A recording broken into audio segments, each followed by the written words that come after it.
Manipis, minsan madungis, pero masarap. Mwah! I-kiss. Sexy time na. Sexy Mega!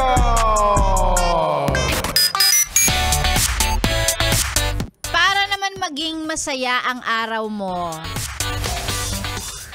Para maging masaya ang araw mo, di piliin mo maging masaya. Ikaw lang eh. Lagi kasing yung pangit ang tinitingnan mo. Tingin ka ng tingin sa salamin. Charot, hindi, joke lang.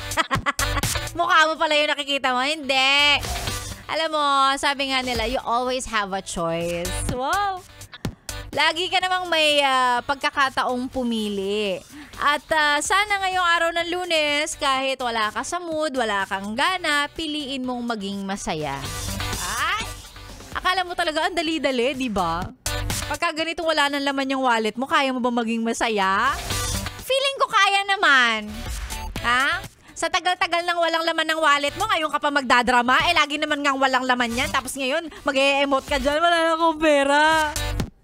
Una sa lahat, kasalanan mo naman kung ba't wala nang laman yan, di ba?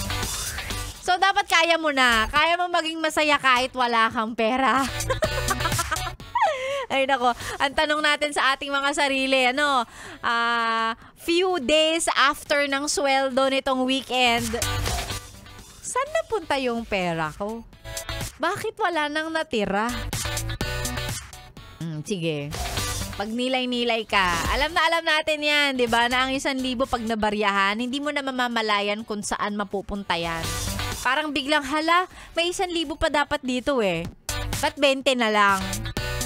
O, yung ibang dyan, overthinker, mag-iisip pa, hala, hindi kaya ako kinupitan ako ng kapatid ko? Parang may kinuha si mama dito nang bintang ka pa nga. Samantalang ikaw lang naman ang gumagastos niyan. Dami mong gastusin eh, di ba? Tapos, mayat-mayat gutom ka. O, paano na? Pag nagutom, bili nga akong ganito. Bili nga akong, parang sarap ng banana Q. Parang gusto ko ng ganito, ganyan. Parang gusto ko mag-soft drinks. Dami mong gusto. Bili dito, bili dyan. Yung mga maliliit na snacks na yan, ayan ang umuubos ng barya mo. Pag check mo ng wallet, wala nang laman. Di ba? Ay naku, alam ko yan. Araw-araw akong ganyan. Araw-araw akong walang ganyan. Laging parang nagugutom ako, sige nga, bili akong ganyan. Bili akong ganito, ganyan. Tapos wala na. Hanggang sa naubos na.